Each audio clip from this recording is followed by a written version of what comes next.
When I sit back and think about what my all-time favorite video games I've played are, Super Mario RPG is always at the top. It was the very first game I beat and started my love for gaming. After playing the Sea of Stars demo, it may well be the first retro-inspired RPG I've played in years that might actually capture the magic I felt back then. Even though it was short and not without its issues, I couldn't help but feel like the devs over at Sabotage Studios might have one of the greatest RPGs on their hands if the quality and execution can last through the entire game. Speaking of which, let's actually talk about what the demo all contains, starting with the world.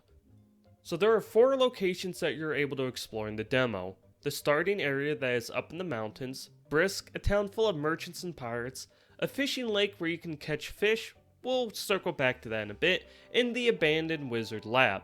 Let me say, each one of these areas look very distinct and incredible. The vibrant colors really pop and the smooth animations make this world come to life. It really is one of the most beautiful retro games I've seen, not to mention one of the most interesting to explore. What I mean by this is the fact the world has so much verticality. It's almost strange to see this style of game have so much of it, or any at all. Not to say other games in this style don't, but the way it's weaved into the world makes it a blast to explore and really allows the devs to get creative with the puzzles in the world. And it's not just by land you can explore, you're able to swim as well, which I actually found useful when fishing. Because when you're casting your fishing pole, it could be tricky trying to get the fish you specifically want if too many of them are swimming next to each other. So you could just jump in the lake and swim over them to make them disperse, which is a really nice detail. And yes, the fishing is really fun and simple to do. Cast your line, hook a fish, then focus on keeping them in the glowing line as you reel them in, and you're a fishing pro in no time.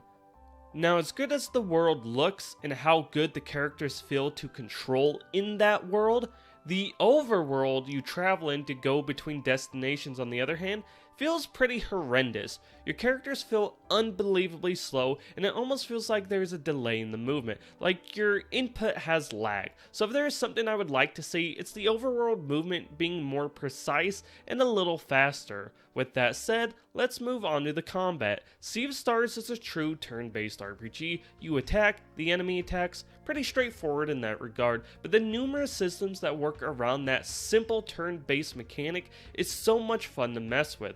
As you're in battle, you have 4 actions you can take: your basic attack, skills, combos, and items. Your basic attack is what you would expect. You jump over to the enemy and attack. But if you click the A button right before you land your attack, you can do bonus damage.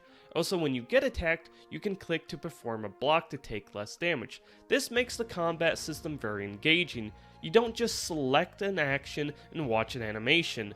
Even though it's turn-based, you have to be actively invested in the fight if you want to take as little damage as possible while also trying to end the fight quickly. These timings carry over to the skills and combo attacks as well.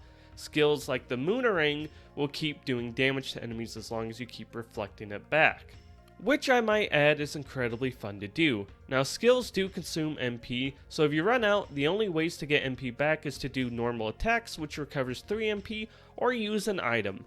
I like this system since it kind of allows you to be more aggressive with your skills, since normal attacks help recover MP, but since you don't heal automatically between battles or recover MP, you don't want to waste MP points using a skill to finish a fight that doesn't need it, just to make it so you don't have a skill to use in the opening of the next battle. Now, combos are different. As you progress in a fight, a combo gauge fills up, and it has 3 levels. Each level allows you to do a combo attack that corresponds to or up to that level. So if the combo gauge is level 2, you can use a level 1 or 2 combo attack. Then of course the gauge will drain based on what you use. Of course though, the combat gets even deeper. When enemies are preparing a special attack, boxes will appear above their head along with a number. The number represents how many turns before they use the attack. The boxes represent the different damage types you need to hit the enemy with to interrupt the attack. This makes combat even more engaging because you have to plan out ahead of time how you're going to choose your attacks. And I didn't even mention the energy that is dropped by enemies when you do normal attacks that buffs your stats for the character that absorbs it. This also has multiple levels based on how much energy you absorb. It can affect the damage type your character inflicts. I know that was a lot, and I could keep digging into the combat, but I'll save that for the full release when we can actually see everything the game has to offer.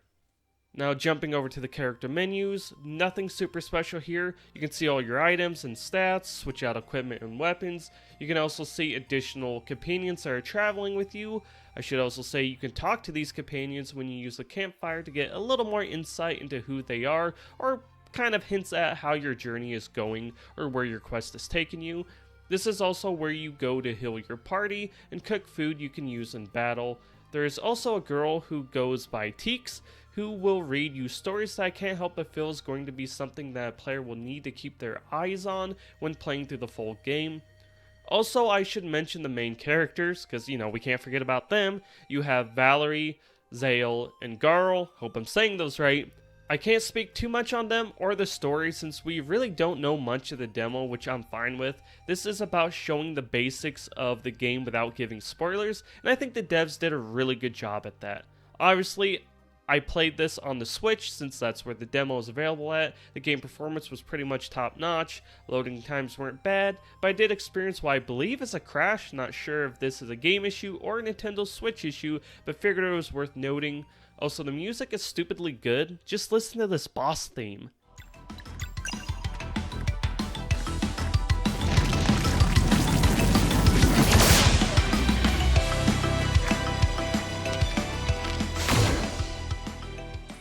Overall, how am I truly feeling about Sea of Stars?